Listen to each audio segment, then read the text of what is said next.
Muy buenos días, bienvenidos a Canal Agrositio. Bueno, un gusto tenerlo acá, Enrique Dice, ¿no? Y arrancar, digamos, ahora prácticamente entrando al fin de febrero, con él, con su percepción, con ese ojo fino que tiene para mirar el negocio atrás del negocio, para mirar el tiempo atrás del tiempo, es decir, para ir analizando un poco todas las variables que tienen que ver con este mercado de granos.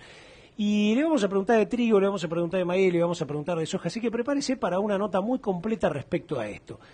Bueno, un gusto tenerte, Enrique. Igualmente. Gracias por venir y estar acá con nosotros en Canal Agrositio. Primera que te pregunto, ¿no? Y hace un rato yo te decía, estoy muy entusiasmado con A Todo Trigo, ¿no? Un espacio donde vos siempre vas, donde somos todos amigos. Y estoy entusiasmado porque coincide, esto que se hace cada 2 años coincide justo en un momento bastante paradigmático. Venimos del 18F, el pueblo manifestándose, la necesidad de cambio, mostrarle a la presidenta y a su gobierno que las cosas que se hicieron están bastante mal en muchas áreas. Y A Todo Trigo aparece como un respiro, ¿no? Un respiro en lo político, en lo económico, en el cultivo de trigo en sí mismo. Una reflexión respecto a esto y si algo puede cambiar, ¿no? Bueno, en primer lugar, supuestamente esta va a ser la última campaña con esta administración, que ha sido nefasta para el cultivo del trigo como producto, ¿no? Digamos, desde el 2006 que Moreno intervino en el mercado, ha sido un desastre el mercado. Y supuestamente este año la gente va a sembrar y va a cosechar el año que viene con otra administración. Así que eso ya de por sí genera algún tipo de esperanza, porque la gente... El trigo, además de ser un cultivo centenario en la Argentina, es un cultivo necesario por el tema rotación. Entonces, yo creo que va a ser un evento interesante desde ese punto de vista. Yo creo que la campaña actual, así como está planteada, con los volúmenes de producción, más allá de la sorpresa de la estimación oficial de 13,9 millones, que creo que nadie la comparte por elevada. Suena raro que el gobierno hable de una cosecha de 13,9 cuando todo el mundo habla de 12 millones. Pareciera como que el gobierno está diciendo, anticipando que va a dar más ROEs porque necesita plata y después que se arregle a fin de año que venga, ¿no? Pero no pasó mucho, ¿no? No pasó nada porque dieron 1 millón de ROEs más, con lo cual el mercado sigue trabado y la gente, si le das $20 más, va a vender. Y la verdad que si yo tuviera Brasil como participando en el mercado como comprador, podríamos estar $50 más. O sea que el hecho de que haya sido tergiversado el mercado y deformada el proceso de formación de precios hace que este año no vamos a poder alquilar nunca llegar a la paridad teórica. Y la promesa del gobierno de que va a pagar la paridad de faz teórico, todo eso, yo creo que es la octava, novena promesa que ha hecho este gobierno en esa materia. Este gobierno es un anunciador serial, con lo cual yo cuando escucho esas noticias, la gente me llama, muchos periodistas llaman y preguntan, y digo, y eso no más, o sea, yo no creo que eso vaya a suceder, y creo que el productor de trigo está en una trampa mortal que difícilmente pueda salir, por lo menos este año. Para el año que viene veremos cuál es la actitud y qué van diciendo los candidatos para ver si podemos esperar el año que viene. Yo creo que alguien van a anunciar todo, seguramente bajan las retenciones. Y eso es importante porque por ahí te hace pasar la línea de flotación, digamos, si te sacan un 10% de retenciones o la sacan del todo. Ahora tengo una pregunta técnico-comercial, ¿no?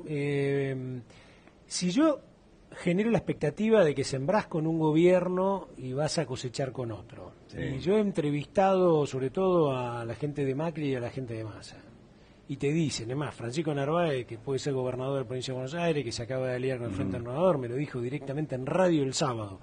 Vamos a sacar las retenciones a todos estos cultivos, maíz, trigo, sorgo, por ahí bajar en girasol, mantendremos en soja porque lo necesitamos, en carne, así, ¿viste? Dicho de frente marcha. Porque además saben que ganen más plata si producimos más que con lo poco que cobran de retención. Ahora, técnicamente un productor del otro lado me dice, claro, Ricardo, pero el tema es este, yo siembro en abril, mayo, ¿no?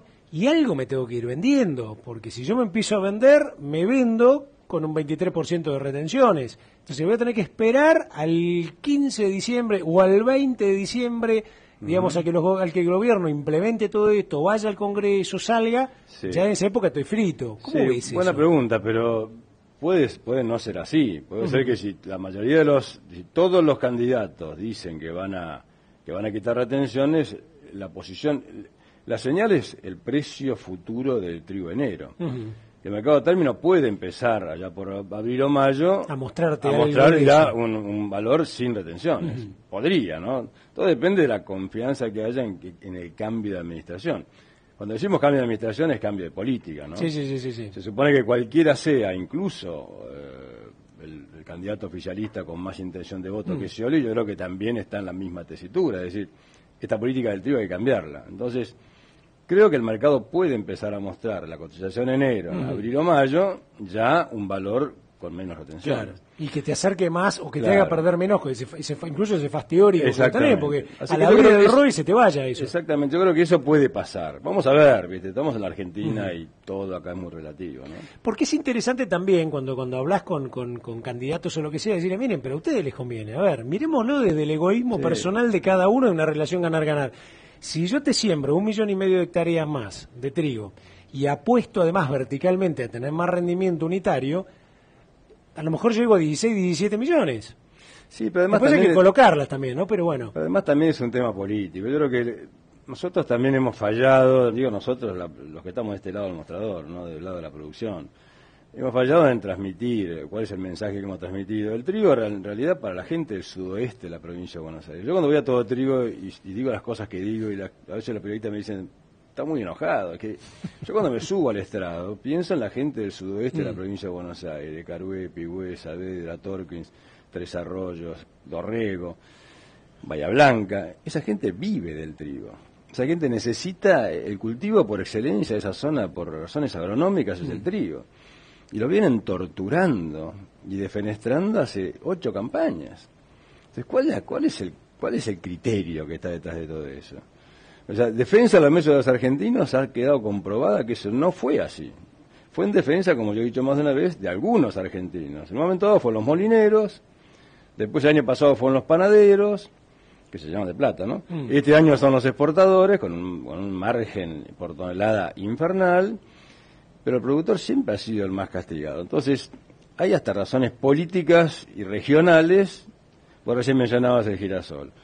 El girasol en La Pampa, bueno, hasta el tema de la paloma, que es complicado, ¿viste? Pero de todas maneras el girasol es un cultivo necesario para La Pampa, ¿viste? Que es una zona donde no llueve, es un cultivo de verano, que se banca bien un régimen pluviométrico menos interesante.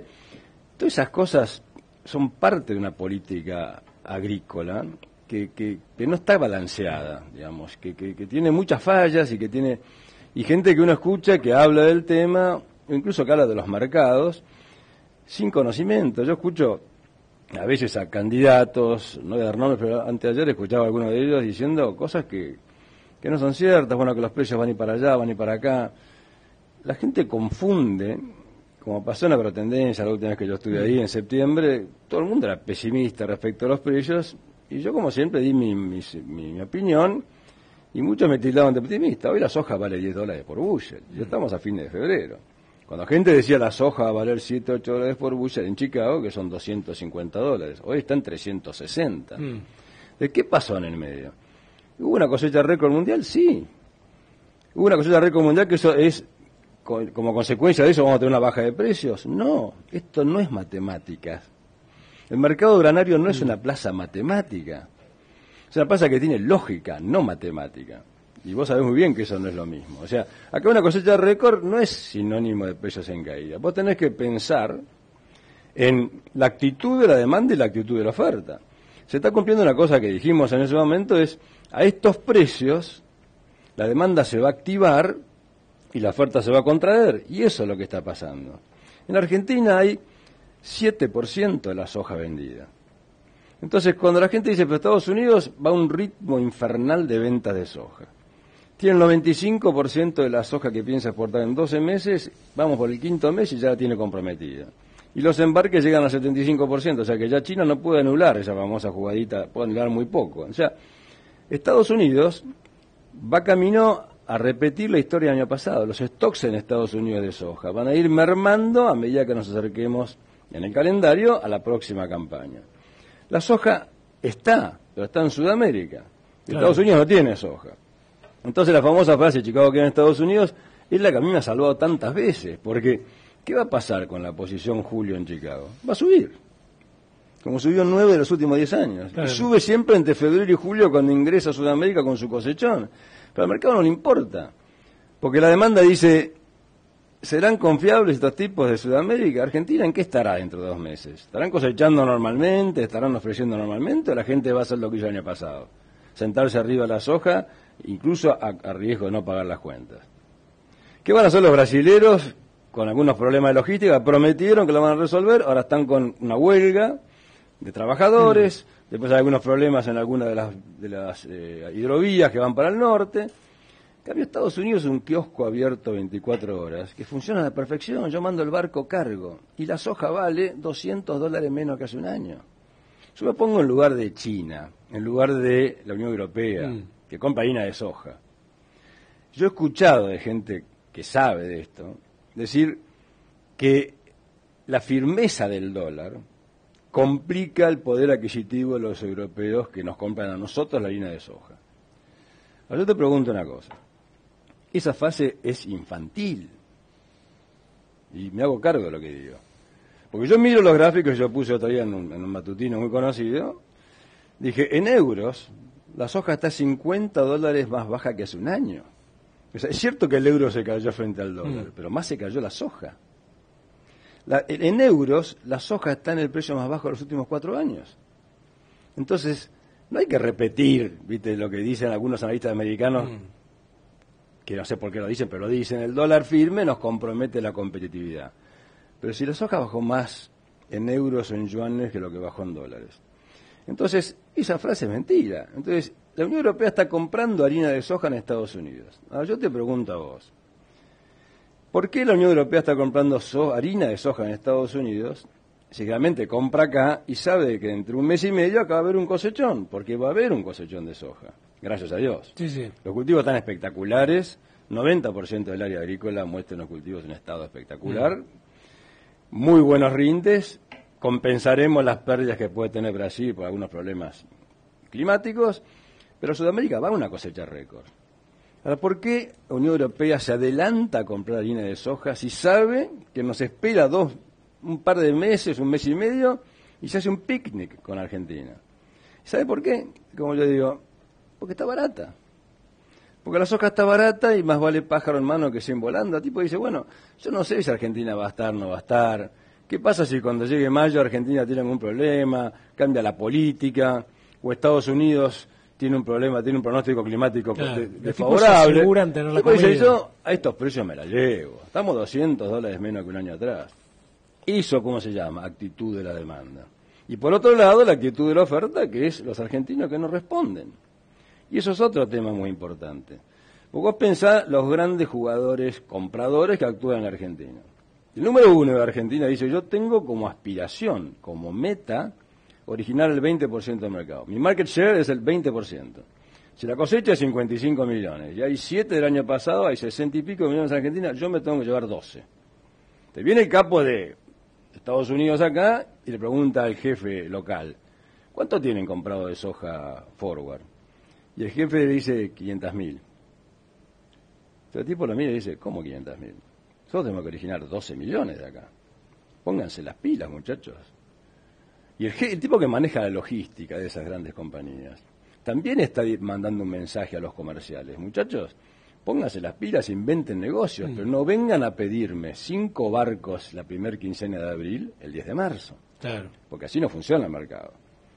Eso lo saben los que alguna vez pagaron una quincena, como digo yo. No todos, evidentemente. Porque hay gente que sigue pensando que esto es matemática. ¿Y qué están haciendo? Porque la realidad es que el productor sigue pisándola. El productor está en una situación, está anestesiado. Yo volví de vacaciones hace 2 semanas, pero la semana pasada ya salí, estuve en 9 de julio, y vi con un grupo de productores importante, 80 productores en una charla el 9 de julio, y la gente está anestesiada. Ahora, cuando yo les decía, ¿ustedes son conscientes que es probable que les quieran pagar por la soja 2.000 pesos por tonelada, cuando un año atrás cobraban 2.500 y en el medio hay un 30 y pico % de inflación? Sí, cuando ahora la gente miraba con cara de, ¿qué está diciendo? ¿Cómo 2.000 pesos? No, ¿cómo 2.000 pesos? Bueno, yo les dije, ese es un escenario de un 70% de probabilidad. Y lo peor es que va a vender a 2.000 pesos la vieja y la nueva. Claro. La vieja más la nueva. Pero la gente está en la posición, que hasta ahora no dio mal resultado, de decir, bueno, siempre dicen que va a bajar y nunca baja. Claro. Que ha sido cierto, pero bueno, este año pareciera que esa frase puede ser peligrosa. Porque hay soja, va a haber mucha soja. Devaluación no. Y además China tiene la panza llena porque compró mucho en Estados Unidos, y Europea también. O sea, si yo lo miro desde ese punto de vista, estoy complicado. Entonces acá tenés dos salvaciones para la soja. Una es, como hemos dicho tantas veces, y mucha gente ya lo adoptó como alternativa estratégica, es colgarse de Chicago, es decir, buenos negocios a fijar con un descuento sobre Chicago. Apuntando a que Chicago se va a poner nervioso, porque Chicago, la posición julio de Chicago, en realidad lo que ha demostrado en los últimos 9 años es que opera como un mercado de coberturas. Vos vas a entender perfectamente el ejemplo. Si mañana en Argentina se liberara el mercado de trigo, no hay más cupos, no hay más ROEs, no hay más defensa a la mesa de los argentinos, arréglense. Subís $20 el precio del trigo y la gente vende todo lo que queda. Y se lleva a la exportación todo el trigo que queda. Entonces un tipo que tiene un molino dice, perdón, va a peligro el abastecimiento interno. Y el gobierno le contesta, es un problema suyo, señor, cambió la política. Claro. Nosotros nos metemos en el mercado, ese es el gobierno americano. Entonces, si eso pasara acá en la Argentina, ¿qué hace un molino harinero? No puede comprar el trigo hoy de lo que va a moler en agosto y septiembre. No tiene capacidad financiera ni capacidad de almacenaje. Pero lo único que le queda por hacer es ir a comprar en el mercado a término. Y eso es lo que está pasando en Estados Unidos. Claro. Si vos y yo tenemos una fábrica de molienda en Iowa, y vemos que pasan los barcos por el Mississippi y se van a China, y miro los registros de Luda, me dice que el 95% de la soja que se puede exportar ya está exportada, miro a mi socio y le digo, che, ¿qué hacemos?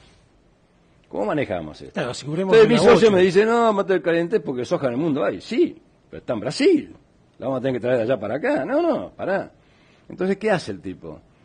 No puede ir al gobierno americano y decirle, cierren las exportaciones. El gobierno americano le va a decir, no, esto no es Argentina, esto es Estados Unidos.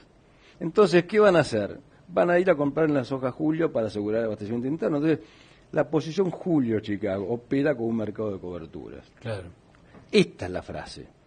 Opera como un mercado de coberturas. Entonces, yo me cuelgo de julio Chicago. Como yo le digo a la gente, Chicago vale $360. Pero, si yo dijera mañana la soja en la Argentina vale $300, ¿la gente vendería o no? Vendería todo. Porque hoy te están ofreciendo 230 con chance de que baje. O sea, escenario complicado.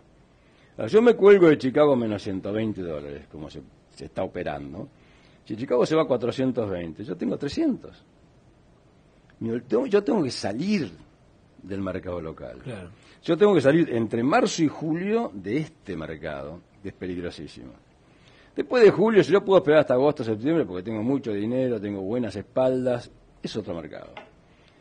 Pero si yo quiero evitar la presión de cosecha y seguramente el divorcio entre los precios de Estados Unidos y acá, como ha pasado los últimos 4 años, en forma clara y sustantiva, yo tengo que colgarme de Chicago. ¿Cuánto pensás que queda todavía de stock, no? Porque ese es un número que... ¿Cuánto pensás que queda comparativamente a un 19 de febrero de 2014 o 2013, cómo estaremos? Y la otra es, si hay realmente 56, 57, 58, y nos están quedando 7, 8, 9, Houston, we are in trouble, ¿no? Sí, exactamente. Estamos en problemas. O sea, la realidad es que la cifra oficial está de algo por ahí cerca de los 9 millones de toneladas. Yo no soy muy fanático de los números. Me parece lo conceptual es más importante. Algunos dicen que no es tanto, que en realidad yo creo que no medio están. Inflado, que no hay tanto. Yo creo que no están. Pero bueno, la razón por la cual yo creo que no están, no se puede decir, ¿viste? Pero yo creo que si las fronteras argentinas son un colador, y entra droga por soja también haya salido por ahí. Así que yo creo que me cuesta creer que hay 9, porque yo recorro la Pampa Húmeda permanentemente y no tengo muchos clientes que tengan muchas hojas. Sí, se llama 9 millones, hay que verlo. Así que, pero ponele que haya 5 o 6 millones, más la cosecha que hay, estamos arriba de 60, 60 y pico, más Brasil 90, 90 y pico, es un cosechón. Claro. Pero, como yo decía la última vez que nos vimos, en noviembre, diciembre, decía, el factor de mercado en noviembre y diciembre es la cosecha americana, que fue espectacular. Y el segundo factor de mercado es las proyecciones sobre la sudamericana, que hablan de aumento diario. Las dos cosas pasaron. Hoy estamos en febrero, la cosecha norteamericana fue récord, espectacular, y la sudamericana viene para récord. pero dentro de 2 meses el mercado vira y dice, ahora el factor de mercado son los stocks en Estados Unidos, que al ritmo de venta van a ser menores lo que dice el USA. Eso va a pasar.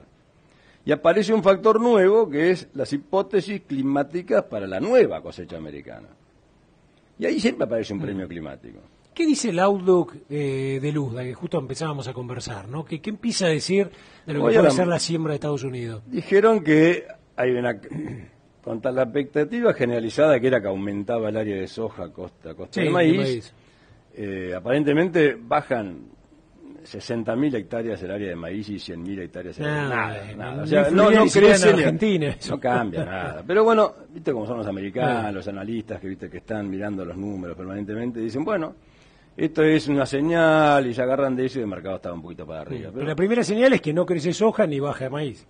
Lo que pasa en Estados Unidos es que con estos números no dan, porque lo que ha pasado en la agricultura del mundo es que los precios se han caído, pero los costos no, como pasa siempre. Claro. Entonces acá hay otra situación que también es complicada. Mire, vos decís, la firmeza del dólar es un problema. Ya dijimos hace un rato que no es así. Para los europeos la soja está barata, en euros. Y para los chinos la soja está barata en yuanes. Mucho más barata que hace 2 años. Por eso están actuando con esa ansiedad de compra. Ahora, el otro tema tiene que ver con el petróleo. Yo pregunto una cosa, esto es lógica pura. Ahora resulta que la baja del petróleo, el desplome del petróleo es una mala noticia y es un escenario, es un efecto bajista sobre los mercados. Yo te digo mi opinión. La baja del petróleo, que es un insumo básico para cualquier actividad económica del mundo, no solamente la agropecuaria, sino la industrial o la ganadera. ¿Cómo puede ser una mala noticia? Si bajan los costos de los insumos, si bajan los fletes marítimos, si bajan los fletes terrestres, ¿cómo eso puede ser tomado como una mala noticia? Yo te explico mi opinión, mi interpretación de por qué se considera mala noticia. Porque los fondos de inversión, que son actores muy importantes en cualquier mercado de futuros, y Chicago no es la excepción, actúan y son fanáticos de las acciones de las compañías energéticas. Tiene mucha plata puesta ahí.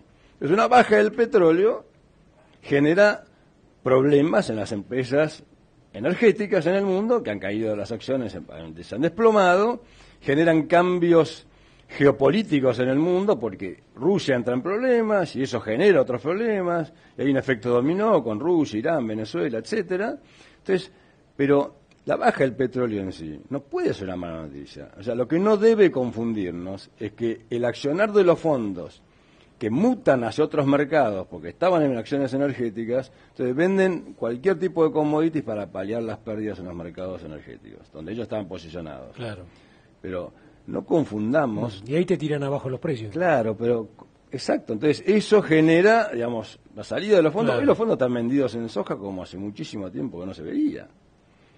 Y tiene que ver también ellos tienen la mecánica y la flexibilidad para revertírtelo, ¿no? Porque de repente en algún momento cambia alguna variable de todas estas que ellos miran, aumenta el oro. La semana pasada rebotó el petróleo, subió la soja. Hay una fuerte correlación de precios entre el precio del petróleo y el precio de la soja, pero a la larga lo que triunfa son los fundamentos. Y los fundamentos son bajistas. El mundo tiene soja, eso no se puede discutir. Pero entonces ahí tenemos que agregar saber manejar los tiempos de mercado. Que hay soja, nadie lo puede discutir. Que sobra soja, nadie lo puede discutir. Ahora, ¿cómo hace la demanda para que esa soja aparezca en tiempo y forma ante sus necesidades? Y ahí empieza el problema. Entonces, subestimar la actitud de la demanda, como yo decía en algo de tendencias, es un pecado mortal. Ahora le agrego, y subestimar la actitud de la oferta también. Porque Argentina, más allá de que la gente esté equivocada o no, no va a vender. Yo no sé qué va a ser el productor. Realmente, mira que hace 35 años que estoy en esto, pero yo cuando pregunto a la gente, ¿qué va a pasar si cuando llega mayo le ofrecen 2.000 pesos por la soja? Y mucha gente me dijo, yo no voy a pagar las cuentas. Claro.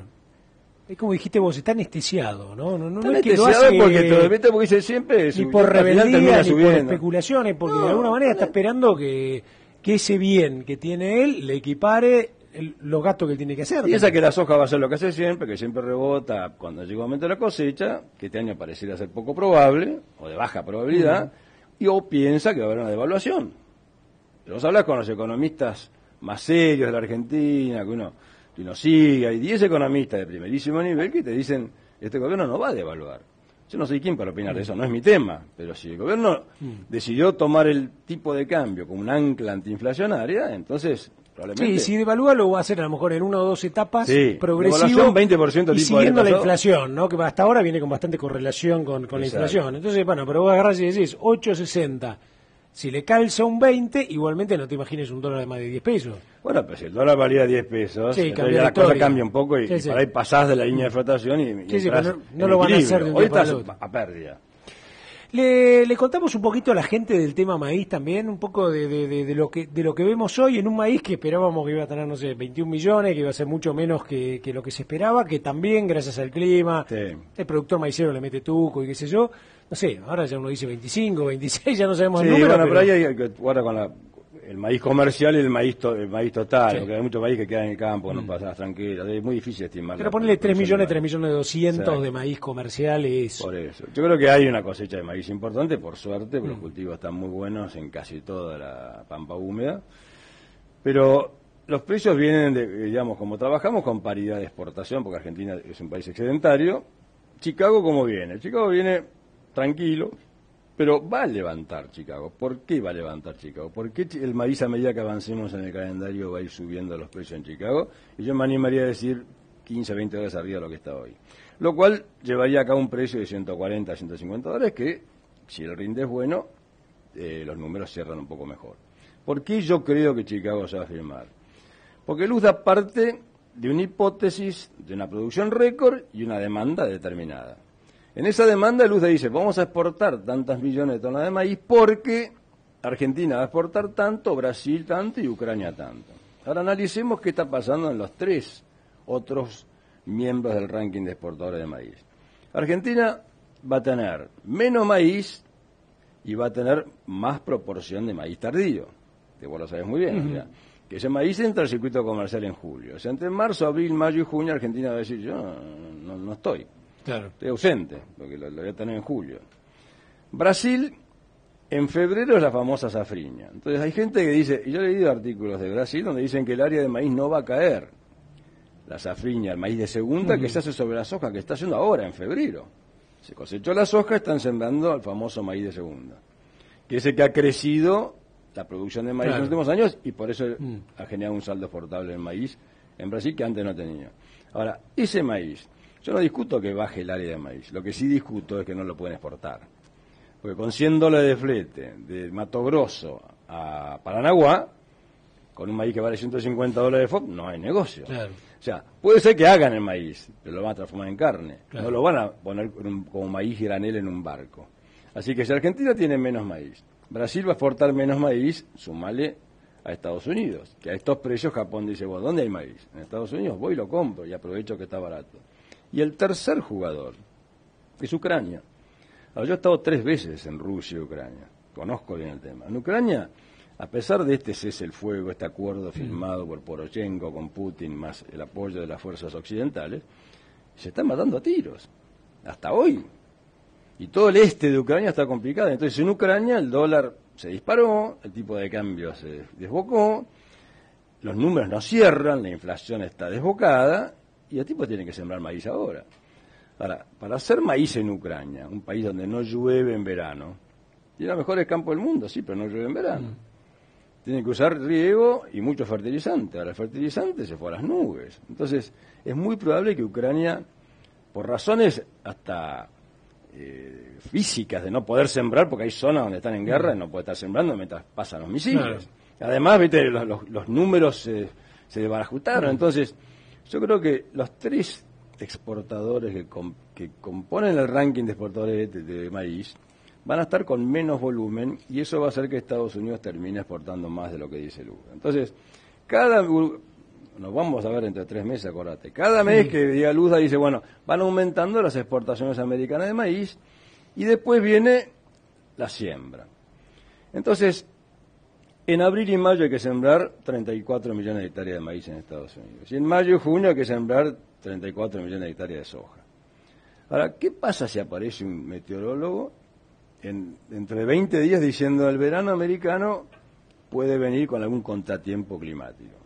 Esa frase ya son 50 dólares en la soja y 30 en el maíz. Y hay gente que ustedes conocen, yo también conozco, que están diciendo que eso tiene una alta grado de probabilidad. De que puede ser un año con una primavera, un verano boreal, con lluvias debajo de lo necesario.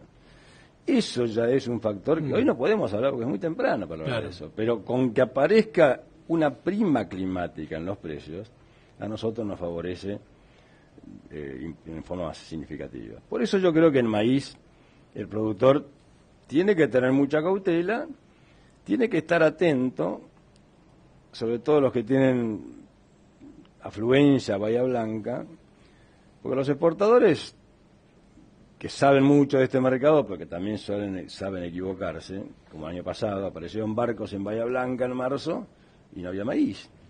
Y el maíz se recalentó en Bahía Blanca en marzo. Ahora, yo pregunto, nunca podía haber habido maíz afluente a Bahía Blanca en marzo.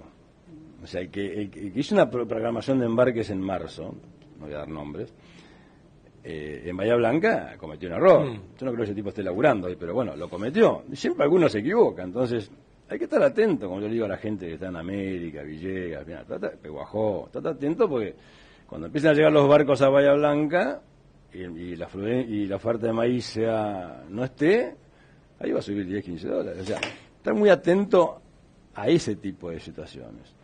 Como yo decía, aprovechar la necesidad de originación que tienen las grandes fábricas que tenemos acá. Acá tenemos fábricas sojeras en la Argentina que necesitan que descarguen en sus puertos 400 camiones de soja todos los días del año. Por día, todos los días. 400 camiones. Vos pensás eso y decís, es una locura. Esa es cada fábrica. Hay 8 de esas. Entonces, si la oferta no acompaña eso, entonces la demanda se pone nervioso y hay margen para levantar un poco los precios. Y yo no estoy pidiendo $100 más. Estoy pidiendo 20 o 30 dólares más o 15 dólares más en el maíz, que con eso zafamos. Porque yo, lo dije allá en noviembre, diciembre, es un año para firmar el empate. A mí me tildan de naturalmente optimista, pero no se trata de ser optimista, se trata de ser objetivo. Claro. Se trata de ser objetivo y saber ponderar los factores de mercado. Yo creo que es un año para firmar el empate, pero bueno, va a haber oportunidades. Y entonces tenés que mirar no solamente los números, como hace todo el mundo. Los números son espectaculares. Sobra trigo, sobra maíz, sobra soja, sí. Pero la demanda y la oferta tienen que encontrarse en tiempo y forma para que eso sea cierto. Y ahí empiezan los cuestionamientos. Te hago la última entonces. A esos productores que estuvieron con vos el 9 de julio, los que te ven ahora, esa radiografía del momento, ¿no? A mí me queda algo de trigo, me quedó soja pasada, vengo con una soja de 3.800 kilos por hectárea, tengo maíces que los hice bien, estoy entre 9.000 y 11.000 kilos. ¿Qué hago? ¿Qué harías vos? Tengo que pagar cuentas. ¿Qué te desprenderías primero? ¿Cómo jugarías? Agarro la soja vieja, juego algo con la nueva, evito los 2.000 mangos y me saco 200, 300 pesos más ahora. Juego algo a futuro con ese maíz que tengo de 9, 10 toneladas, ¿no? O sea, un tipo tiene ahí 4 o 5 de un portfolio de productos, 4 o 5 cosas para vender. Dejo girasol de lado. Yo lo primero que haría es ir al banco y tratar de patear los vencimientos. Pero bueno, eso... Está bien, soy del Nación, saben que tengo todo eso. Algunos pueden, algunos no pueden, ¿no? Lo digo medio en serio, medio en chiste, pero lo digo. O sea, pero yo creo que cada mercado tiene sus bemoles, ¿no? En trigo, yo creo que... En trigo, la aparición de Brasil, algo tendría que descomprimir. Brasil está presente, está comprando... Y en el trigo hay 2 tiempos, el partido tiene 2 tiempos, como en el fútbol. El primer tiempo es la gente que dice, bueno, cosecho trigo y voy derecho, no quiero entrar en gastos, voy derecho a vender, a exportación o a mobilería. Con un solo flete, sin paritaria, sin flete corto y chao. Después está la gente que optó por el camino largo, como yo digo, que es flete corto, paritaria, flete largo, entregando una copia, una cooperativa, o incluso el que hizo Silo Bolsa. Ese tipo, el que optó por ese camino y lo embolsó en enero, o lo entregó a una cooperativa en enero, no lo va a vender en marzo. Entonces empieza otra pulseada. Los exportadores se han aprovechado del que necesita vender y hasta ahora dijeron se le venía el trigo encima, ¿viste? Y sin hacer nada. Pero ahora ya estamos a fin de febrero y ya empezó otra pulseada. El que tiene trigo, entonces vos, cuando venga Brasil a buscar trigo, Brasil puede pagar $290 FOB. Es un trigo al productor de 210 y vale 130. Claro. Ahora, Brasil no va a pagar 2.90 porque sabe, también conoce nuestro mercado, pero ahí estamos hablando de 70, 80 dólares que a alguno se lo va a quedar, o los brasileros, o los exportadores. Entonces, con que alguno ceda un poquito, ahí tenés 20 dólares que se van a poder ver marzo, abril. Yo creo que en trigo, vender trigo ahora es un error. Si no lo vendiste en cosecha y esperaste hasta ahora tenés que seguir jugando con esa expectativa. El maíz es un poco más complicado, porque el maíz dependés de que Estados Unidos, esperar que Estados Unidos, que Chicago suba, también es una buena política. Entonces yo lo que haría sería soja, aprovecharse para mí de los tres productos lo que yo haría es, yo tengo soja, yo sé lo que le duele a las fábricas, la necesidad de originación. Yo jugaría eso. O sea, siempre hay un margen ahí para negociar algo más con ellos. Yo me junto 4 o 5 tipos, bueno, tenemos 10.000 toneladas de soja. Yo te las entrego. Vos necesitas el físico y yo necesito sacármela de encima. Pero no quiero ponerle precio ahora. Te la doy a fijar pizarra Rosario, pero agosto, septiembre, octubre. Salí del periodo, claro, escapar del momento de mayor, claro.